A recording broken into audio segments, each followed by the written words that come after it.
Well,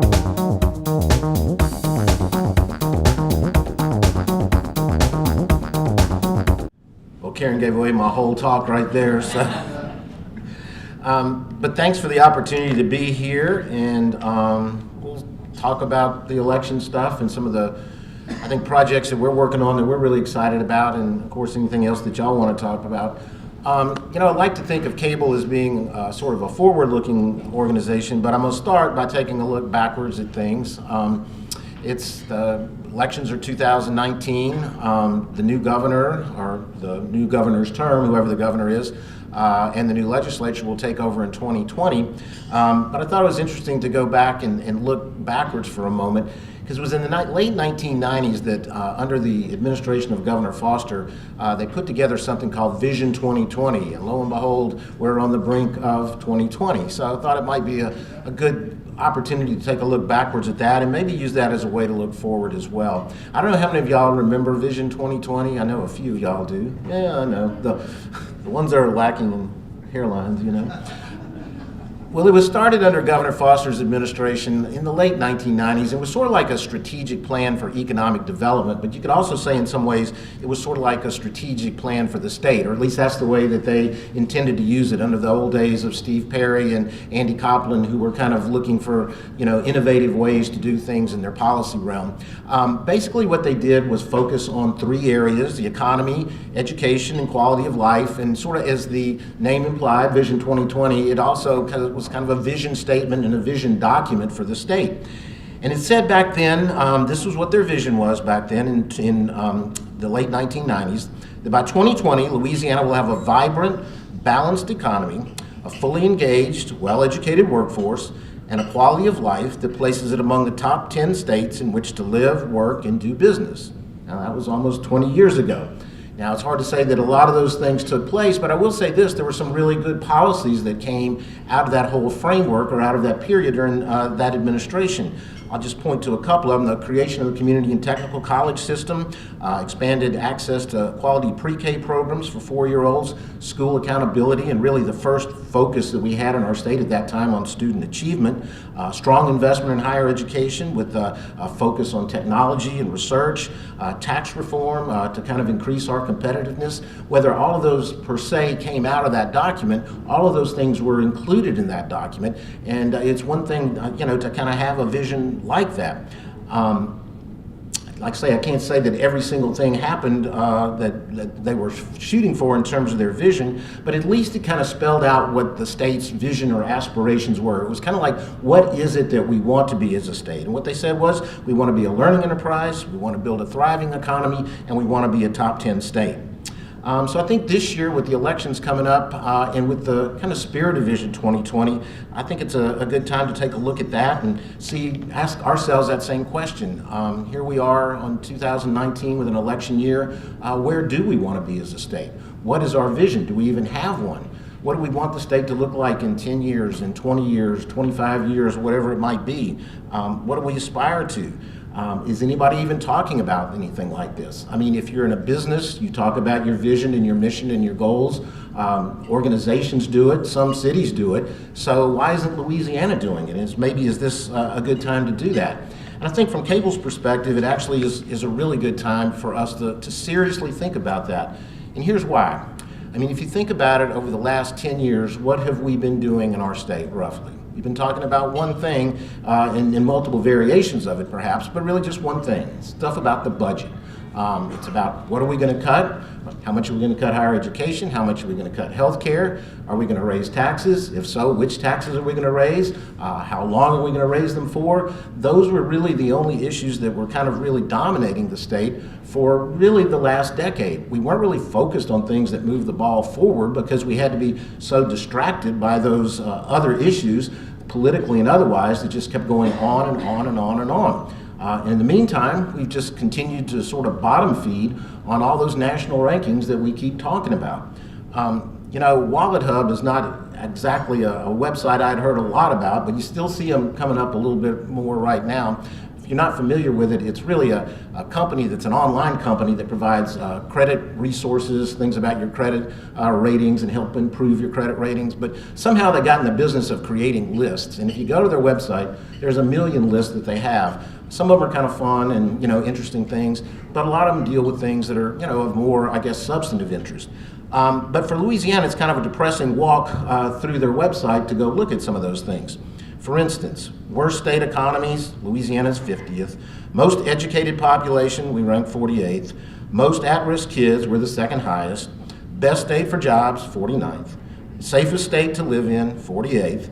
And the best one I could find really dealing with the states was that we ranked number 12 for fun. We're the number 12 funnest state, but we're the 48th for happiness. So I don't really get that. If we're 12th for fun, 48th for happiness, I mean, maybe it's a little hangover from all the fun, but I mean, those are the kinds of things that show up on that website.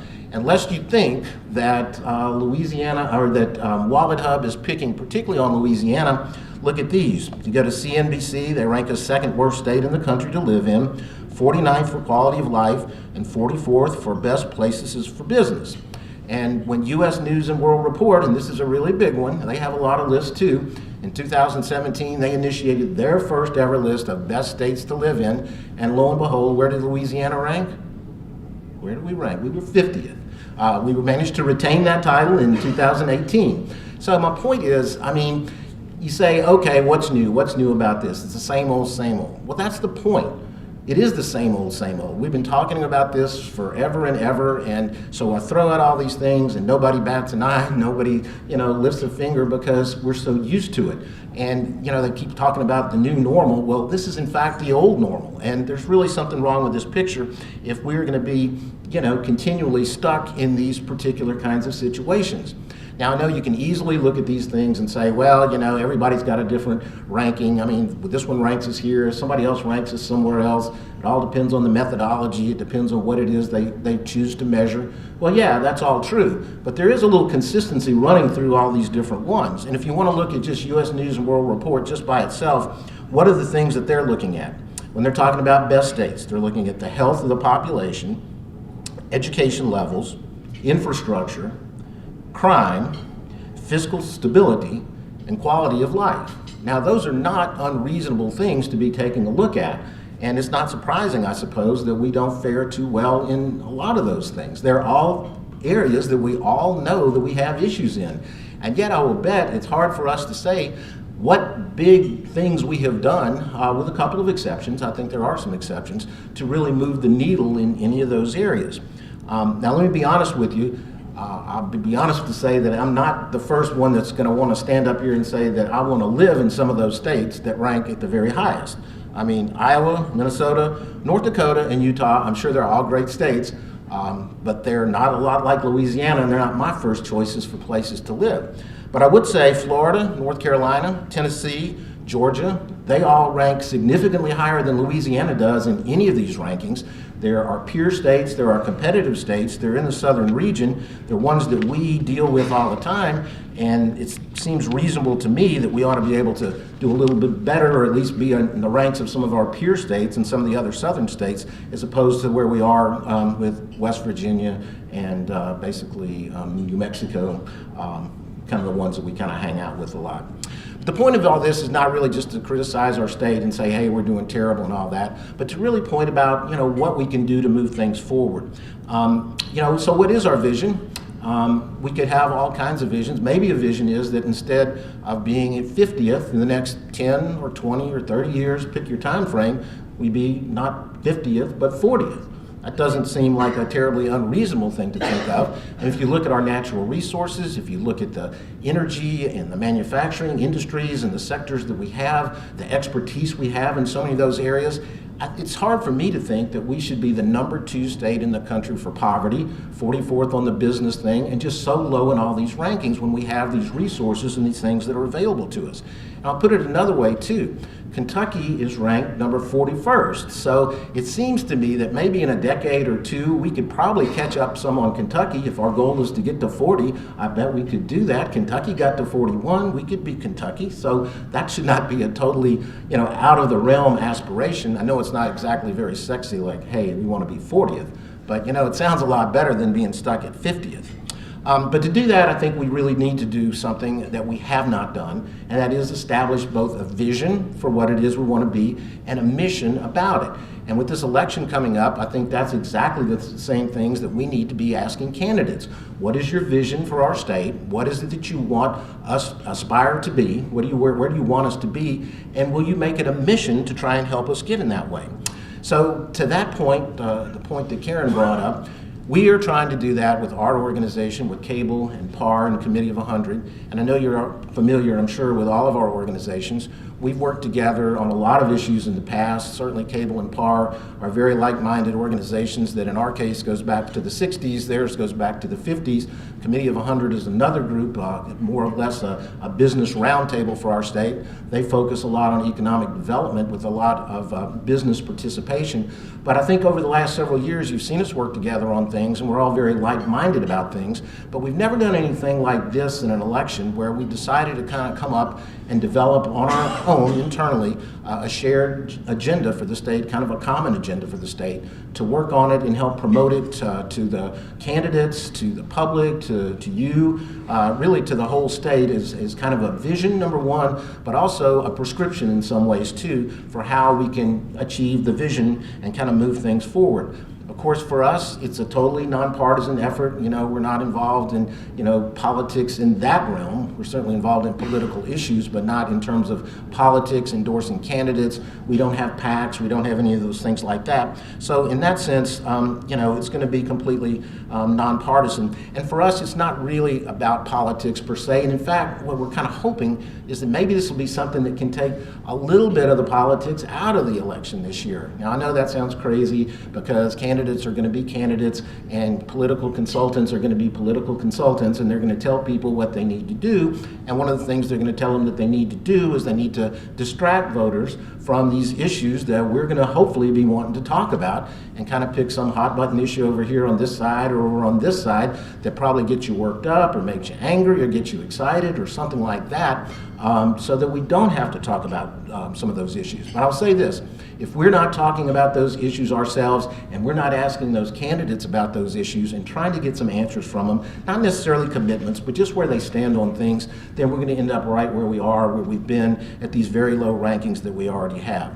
So again, we're working on trying to develop an agenda right now. We're in the process. It's one that we've been kind of working on for a little while, but we're really working on it kind of full speed right now. We hope to have some kind of a more public launch probably in early part of April, because we don't want to keep this hidden for a very long time. So I don't have a whole lot of the details right now because we are still trying to develop those things. But I will say this, we're going to focus on 4 areas, and I will tell you there are more than 4 areas that are important, to our state and trying to move things forward. But these are 4 areas that we felt like our groups had experience, some expertise, and where it really would make a difference for our state if we had a concerted mission-related kind of focus on these issues. And they are state fiscal structure and policy, which would include tax structure, budget, and issues like pension reform and retirement. State education policy, dealing with early education, K-12 education, post-secondary education, and workforce, just all of those kind of together. Improving our infrastructure, which is one we've certainly talked about for a long time, and also criminal justice and public safety. So those are the 4 issue areas that we're going to be working on. We hope to have a regular agenda that has individual agenda items on those types of things. We also hope to have some policy briefs behind that kind of give a rationale and a context for the reasons that we support these positions. But they're not just about positions, they're about issues where there are a lot of information already out there and things that we can work on. Now, I know one of the other things that people are going to say is that sounds like all the same old thing, okay? Infrastructure, tax policy, fiscal policy, education, same old thing, heard all that before. Well, guess what? Here's the problem. Our problems are our problems. Those are the areas where we know that we struggle, where we have struggled for years, and there's nothing new under the sun that we can really come up with, because those are the issues that we need to focus on. I mean, it'd be great if we could say, oh, we're going to come up with something new and different. But really, what are those things going to be? What are those things that U.S. News and World Report and those other different organizations focus on in terms of the well-being of a state? It's those same exact issues, and they're the same ones that we deal with. And the other problem is, there's not a whole lot under the sun in terms of new solutions. I mean, again, our problems are our problems and the solutions are our solutions. Our problem has not been that we don't know what a lot of the solutions are. Our problem has been that we have not had the political will to take the steps that we need to address those things. Now, I don't know whether an election effort like this in and of itself is enough to do that, but I do know that if we don't raise those things, if we don't create some kind of foundation in a broader public way where these issues are the things that candidates are going to be asked about, they can answer them any way they want to. We're not asking people to sign on to an agenda or check a box or do anything like that, make even a commitment. What we're asking candidates to do is tell us what they're going to do to try and address some of these things. Or if they're not going to do that, that's fine too. They can say that. That's at least an answer. But at least they'll be asked the question. And I think it's incumbent upon us as organizations to ask those questions, to have forums or opportunities where we can pose those questions and hear their answers, but also for the public, and I'd say the news media, to do that as well. Certainly, as we go forward with the legislative candidates, there's going to be a very large turnover in the legislature this year. About a third will be term limited. So a lot of new faces and a lot of new folks who will be trying to come to Baton Rouge and to the Capitol to to govern and to try and help lead our state. But I think one of the things that we found 4 years ago, and I don't mean this at all in a critical way, is that when a lot of those folks ran, they maybe didn't have enough information about where things stood in our state, the budget issues or some of the complexities of the issues that we face, whether it's with dedications or other things like that. And they got here and it's like, whoa, this was a little bit more complicated than I thought. I made some positions here when I was running that, maybe I should have left myself a little wiggle room on or a little flexibility. What we're trying to do is say we want to be a resource to candidates, particularly the ones running for legislature, to be able to say, here's some information, here's the background, here's the data about these issues. If you have questions, ask us. If you don't want more answers from someone else, that's fine too, ask others too. But ask these questions and kind of make sure that we're all informed about the real issues that we are going to be facing as a state as we're going forward. The second thing, and the last thing I'd say about this, is that we're not naive either. I mean, we're talking about wanting to move up in rankings, things that take time to do that. We're not naive enough to say that we can do that overnight, that all of a sudden there's like a big chunk of money that's going to fall from the sky and we're going to begin to have all of these revenues to invest in one thing or another. We're not naive about that. But I will say something. We need to get started. At some point, if we're serious about these things that we say we're serious about, we need to start. And I think 2020, and certainly with the Vision 2020 kind of behind us now and kind of looking over the shoulder, 2020 is a great time to get started. Just to use one example of how that type of thing can work, even if you do it over a long period of time. Back in the late 1990s, when the Foster administration was in office, basically we had probably, I know it was less than 20%, it was probably in the teens percentage-wise, of students, at-risk children in our state that were involved in what you would call a quality pre-K program. We didn't really have much in the way of that we offered at the state level. It was Head Start, but not really anything that was a state publicly funded to help at-risk kids who we knew were showing up for kindergarten and first grade unprepared to learn. They were not prepared to go to school. So what did we do? Under Superintendent Cecil Picard, we started a program called LA4. It was a quality, very well researched, very well developed program for 4-year-old students, 4-year-old kids. And we started it basically on, a nickel and a dime here and there and piecing money together. Again, we were probably in the teens, percentage-wise, of kids that were impacted by that program. But over the years, we just kept going and made progress, incrementally putting things together, so that today, roughly 90% of the at-risk kids in our state have access or are involved and engaged in a quality pre-K program. Now, yes, it took 20 years, but think about it. If we had not started 20 years ago, where would we be today? And I think that's the question that we need to ask ourselves as we go forward here. No, we don't have all the resources and the money, the manna from heaven that's going to fall and somehow give us all the money we need to invest and reinvest into some of the things that we need to do, but we've got to get started. And if we start and can build and can have a plan and can stay the course for some period of time, not shift gears as we've done in the past with different administrations and different elections, but keep a focus going forward, I think there's something that we can do. So again, with elections in 2019 and new faces coming in 2020, our hope is that we can get folks to actually commit to a vision for our state and for ideas that they have to help us move the needle on some of these things and actually do something that we really have not been able to do to a large degree in a lot of these issues and actually get started on some things. So with that, I'll be glad to try and answer any questions you might have about this or any of the other stuff that we may be working on. So. Yeah. You explain the problems and recognize the problems, but could you explain why to the middle class it's not being addressed? Why does the middle class not decide that they want it addressed in the last 20 years? Why did the middle class decide that they don't want to address these issues? Yeah, the voters. Well, I think it's a two-way street. I mean, I think voters have a lot to say. If you look at any of the opinion polls, if you look at the surveys that LSU does from year in to year out, the Louisiana survey, I think you see that these issues rank very highly in terms of the interest and the concern levels that voters have of not just middle class, they're of all classes. So, I mean, I think voter-wise, there is a lot of interest in there, and I think there is a certain degree of not being comfortable with the places that we start in the rankings. But I will say this, I think in Louisiana, it's probably just like you see in other states, we elect people to be leaders, and part of leadership is to lead. And the way you actually, I think, really accomplish a lot of these things is to have leaders who can articulate either the vision or the goals, what they're trying to get to, what they want to achieve for our state, where they want us to be, and I think the public is willing to go along and support those type of things.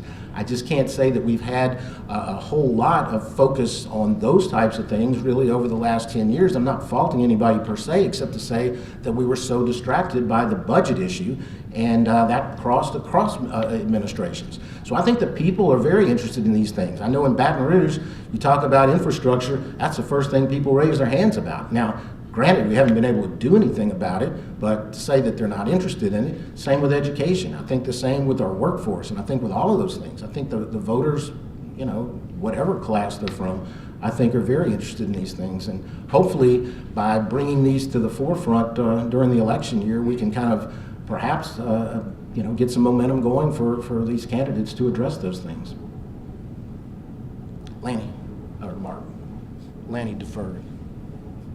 To you. Yeah, you better take it. How does this differ from like Blueprint Louisiana and some of these other ideas that have come up over the years? That is the perennial question.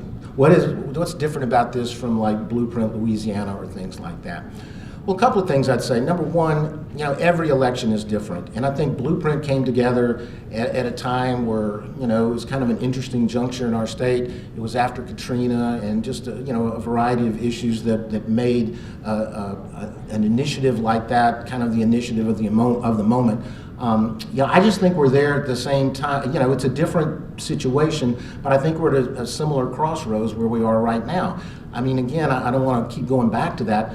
But that lost, what I consider what we've had is a lost decade of focus on a lot of these issues, which is not to say that we haven't done some things on them. I don't mean to say that. But it has not been at the forefront of our thinking and the initiatives that we have seen coming from, the legislature or the governor, frankly, in a lot of ways. But I think with this election now, we've got a period of time of some fiscal stability. We've passed some revenues. They're going to be here theoretically, at least for maybe 6 more years or whatever the time frame may be. We have a chance to look beyond the budget and just trying to piece it together and to say, okay, how do we want to prioritize things? So I think it's kind of a crossroads. I think 2020 is a good year to kind of take an assessment of where we are and where we want to be. And I hope that the fact that our organizations, which have been around for some length of time, have the ability to kind of grab the attention of candidates and hopefully the public as well to start talking about some of these things. We're not going to, as I said, we're not going to ask candidates to sign on to things or make commitments or check boxes or anything like that, but we do want to engage them. And I think that there's an appetite for us kind of moving the needle in some of these areas and getting off the bottom of some of these lists. Barry, I'm losing my vision because I go back so far to all these visioning exercises. Yeah, well. But Vision 2020, as I recall, it was a very programmatic document. It went into a great deal of detail about, what a State Department ought to be doing, what a community college system ought to look like, and how far-flung it should be, with a lot of data in it. That does not seem to be what y'all are going to pull together in a matter of weeks. But how deeply detailed would it be to things like the Public Retirement Actuarial Committee, things like that?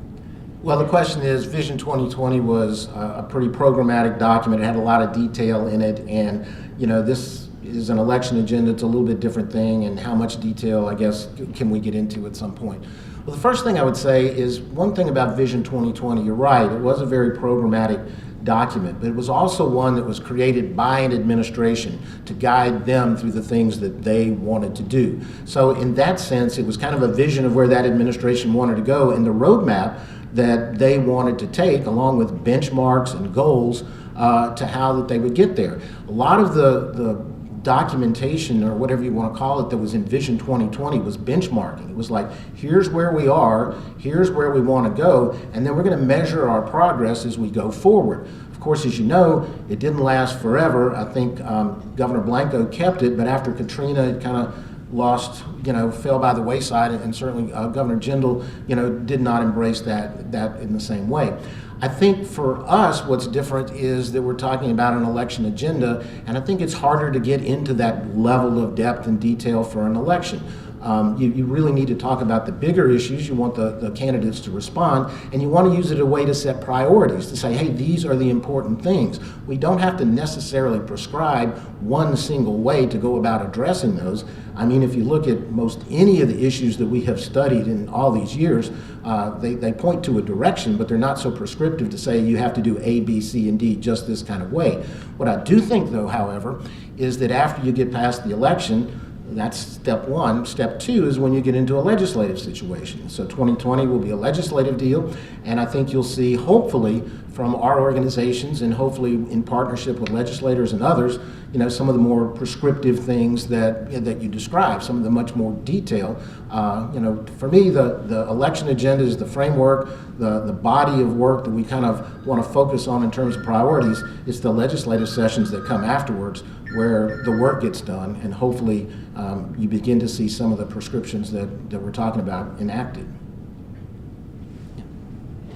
But Barry, since this is an election agenda, as you keep emphasizing, isn't it better to try to get these candidates to commit and to rank them? Otherwise, aren't you just another bunch of gooders with an agenda? Yeah, the question is it good to try and get people to go ahead and sign on to some of those things and get commitments from them? Well, here's the way I would respond to that. I think there was a point in time where it was easier to do that. Our politics has changed a lot.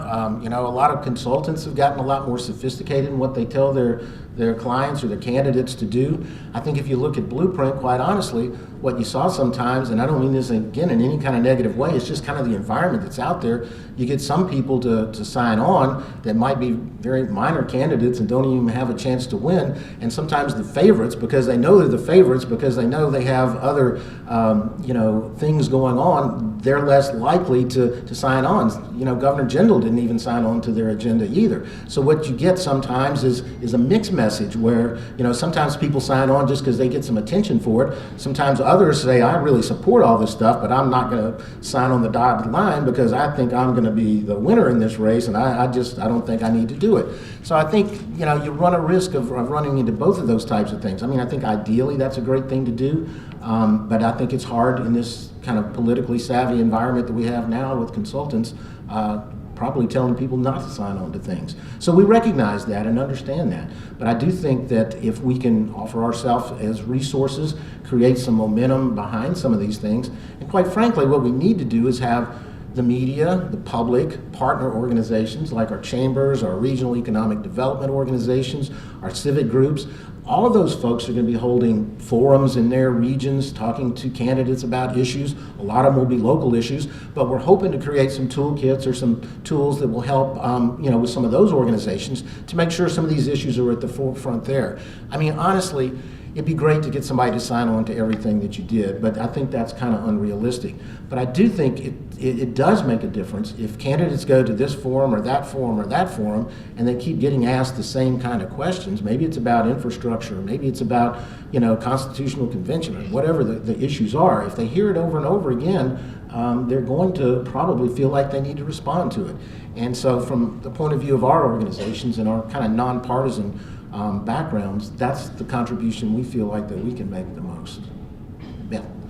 Barry, looking back on a lot of the visioning, I guess 2020 and other ones, in which there was a desire in the state to say we don't want to only have oil and gas related businesses. We want to have clean, we want to have well educated, there was a push to that. And of course, Stephen announced, then I think Barry, Maury. Maury would announce, now we have done this.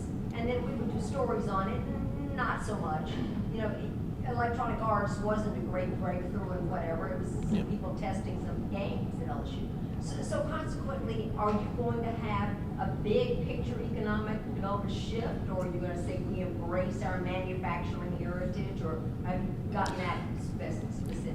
Yeah, but she was asking about, kind of the diversity of the economic environment, in terms of our sectors, our industry sectors and that type of thing. I think absolutely we're going to have something in there about, the broadening and the diversifying of it. I mean, all you have to do is look at our budget, where I think about 7% of our revenues are oil and gas related compared to what it was before. We know it's an important industry. We know manufacturing hires a lot of people, but we also know that the technology is changing the world, and it's actually changing Louisiana too, not just the world. So we've got to be a part of that. And certainly some of those things is with any project, a lot of them don't always turn out the way that you think they were, or they weren't the breakthrough that you think they were. But then some of the others, like was it DSX, the one in New Orleans? That's a pretty big one. I mean, that's one where I think there's a lot of potential.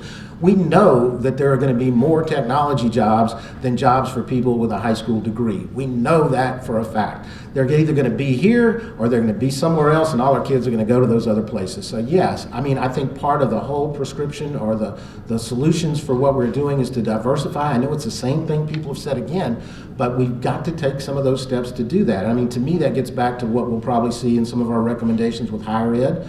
To be able to put some more of that focus on the research piece of it and the STEM and those pieces. And I know it sounds like the same thing over and over again, but the answers are just the answers. And I think unless we continue to just hammer those things home and create opportunities for our colleges and our universities and our community colleges, for that matter, to do some of those things, we're just going to be stuck in the same boat that we've been in. Well, one area you didn't mention was health, and that's on all those lists. We're always obese children dying of various things. So if you want to move the quality of life and all those things, what's the health piece? Well, we don't have health, and you brought it up, and that's a good point. And I think the primary reason, honestly, we're talking about things that folks can really do at the state level. With so much in healthcare, it's dictated by things at the federal government. Medicaid program is totally dictated by it. We don't know what Medicaid is going to be like tomorrow because we don't know what Congress is going to do on any of those things. We basically have to follow the lead of the federal government and whoever's in charge at whatever time about what direction we're going to go. It just felt like there was not something clean and kind of simple and straightforward that we could really say about the healthcare, except to say that probably whatever we need to do, we need to make sure that we keep as many people insured in our state as we possibly can. But that's probably about as far as we could really figure out to go in terms of something specific. I think in the bigger picture, there's going to be a lot of emphasis on education, and while that is a longer term solution in a lot of ways, it also is one that tells us that improves health outcomes, it improves public safety, but even not just at the early education side. I mean, I can give you all the data right now to tell you how, if you've got, a 3-year-old and their brain's developing and they get good quality, support and whatever in their child care, that they're going to be a lot better off 20 years or 30 years from now. We know all that. But the other part that we don't really talk about is we can take an adult who is in our adult population right now that maybe has a high school degree. 300,000 of them don't have a high school degree, but they're of working age and whatever. And if we can train them and do some things for them in the very short term and get them into a job that pays at a much higher rate than what they're talking about. I mean, we're having a discussion about minimum wage. What we really need to be talking about is what we do to try and help our adult workforce, who with 6 months, a year of training, can really significantly boost their wages. And that also has an impact on healthcare, and it also has an impact on, public safety and those issues. There's data that show that, and that can be done in the much shorter term. I mean, you can turn that around in a matter of months to a few years. So that's kind of where we decided to place our focus. John? Back to the list for a minute. You alluded to it or touched on it briefly, but haven't we been consistently well-placed in economic development achievements in most of these national lists? And as I say, consistently showed up very well, as a matter of fact. Is that right? Yeah, he was asking about showing up well on some of the economic development lists. And I'd say there's kind of two pieces to that. Where we have done very well is with the investment that's come into our state. And so if you look at the ones that deal with economic development, dealing with deals that are made or that are closed, investments that are made, those types of things, we're doing very well, and we have. Of course, a lot of that is a function of our location, our coastal area, our past, legacy of having a lot of the industrial, technology and those kind of industries here already. So we continue to get investments in those areas, and I think those things will continue. Where we fall off the map is not with those investments that come into those kind of facilities that are kind of related to our oil and gas and our energy and manufacturing kind of heritage, if you want to call it that. But where we fall off the map is with things dealing with, like with our tax structure and our business tax climate. I'll give you an example. I mean, I don't want to get all into the weeds on the fiscal reform stuff, but if you look at our overall tax burden and our business tax burden in the state, it's very low. If you look at our business tax climate in our state, it's also very low. So why is it that you have a low tax burden and you have a low business tax climate? It's because our structure is all screwed up, and a lot of those things are measuring that structure, the ease of which it is to pay your taxes, to understand your taxes, not to have to go through jumps and hoops to figure out what the tax code allows you to do. That's where we kind of fall off the map on a lot of those business tax or business climate ones. So yeah, we are getting a lot in terms of economic development. Those are big dollar amount investments and certainly some of the largest in the country. But when we're going after some of those other kind of companies that don't have a real reason to come here because of our coast or our river or our other resources, that's where that tax structure starts to really mess you up. And that's why we need to kind of focus on that piece of it as well. So obviously we don't know yet in 2020 if we'll still have divided government in the sense of the governor and the legislature Right. and different parts. But what impact does having a divided government and the potential for continuing divided government have on creating structural changes? So the question is, what does having sort of a divided government with, a Democrat for governor and kind of a Republican legislature have on, and I'm sorry, the last part was doing structural? Just doing big picture type stuff like you're talking about. Well, I think having it divided, it does exacerbate, issues. I think it does make it difficult because, to accomplish these things, we have to work together. I mean, you can't really just force major type of things through, things that deal with our tax structure, with our infrastructure, or even a lot of times with some of the things in education. It is very hard for a governor to force those through, particularly with a legislature that may not be of the same party and way of thinking on that.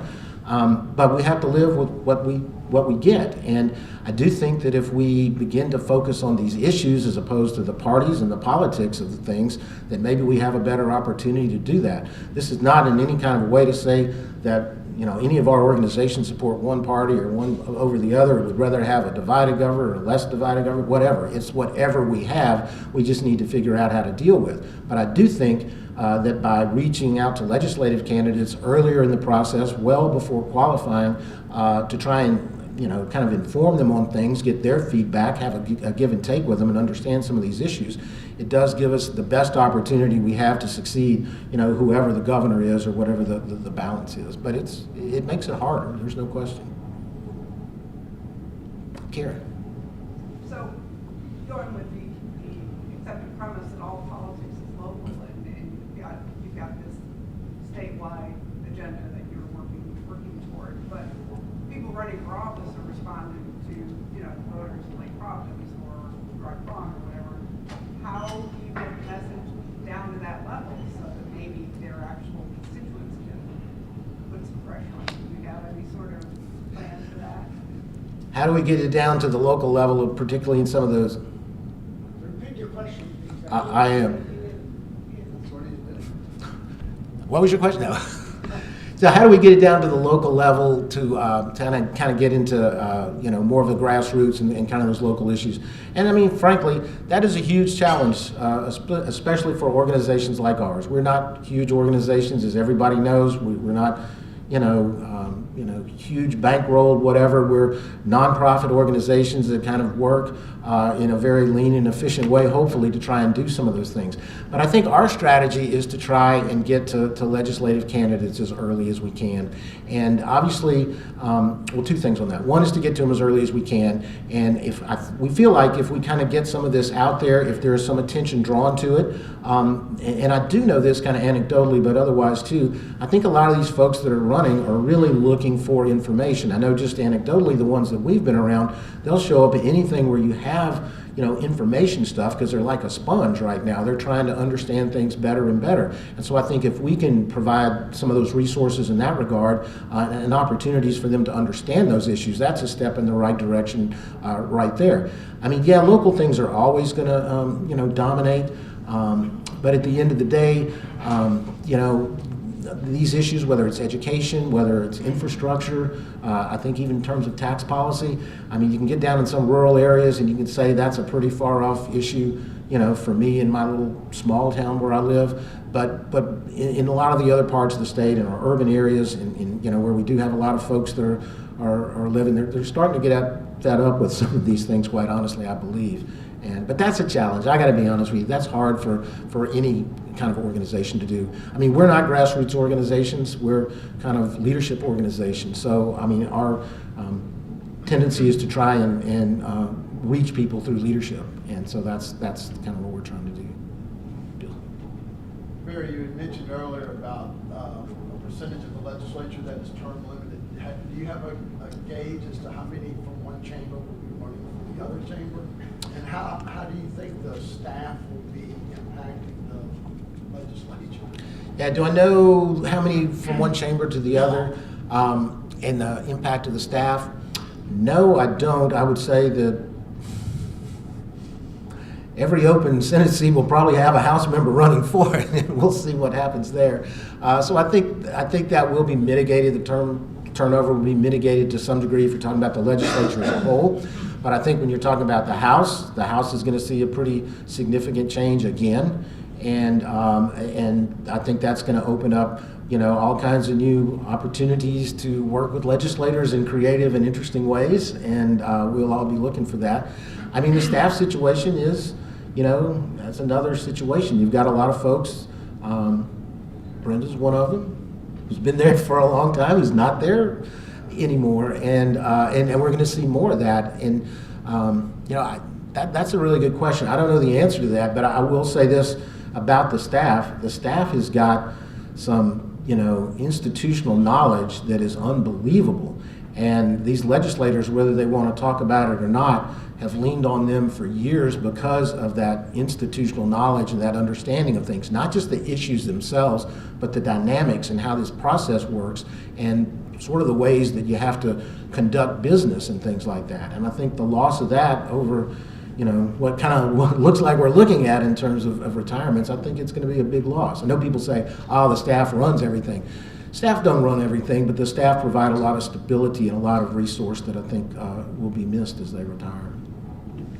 We have elections this year, but as you already know, federal elections next year too. And to what extent do you think that, the public interest really in the absence of state affairs at the national level will drive your ability to things and candidates' willingness to involved in the kinds of things that you're trying to do, because they're looking, you know, as to how that would lay out. Sorry about that.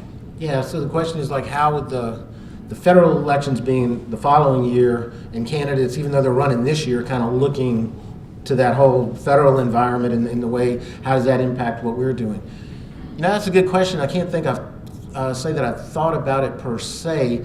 I mean, I do think that, you know, the federal situation has certainly just disrupted everything. It's just kind of a disruption. Whichever side you're on, it doesn't really matter. It's kind of disrupted the politics of our state and every state in ways that we probably haven't seen before, and we're still kind of waiting for the pieces to fall to see how all of that will work or work itself out. But I will say, it does seem to me, for the most part, and I got to couch what I say a little bit, in state issues, we've been a little bit insulated from some of that. I think we're seeing more partisan bickering, or if that's the right word, or partisan gamesmanship in the last several years than we've seen in the past at the state level, and I think that's unfortunate. But still, I think we pale in comparison to the federal level when it comes to that. And I'm hoping that, you know, even though we may have our partisan and whatever differences within the legislature or within state government, that, you know, the things that the people need and the things that our state need will become apparent enough that we feel like we need to kind of work on some of those things and to put that national politics to the side.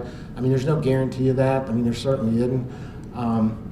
But I think part of our mission and the way we see it is to try and elevate these issues so that they are such that they kind of overarch or whatever, overshadow some of these national ones, and we can focus on them as a state level as opposed to worrying about what's going on at the federal level.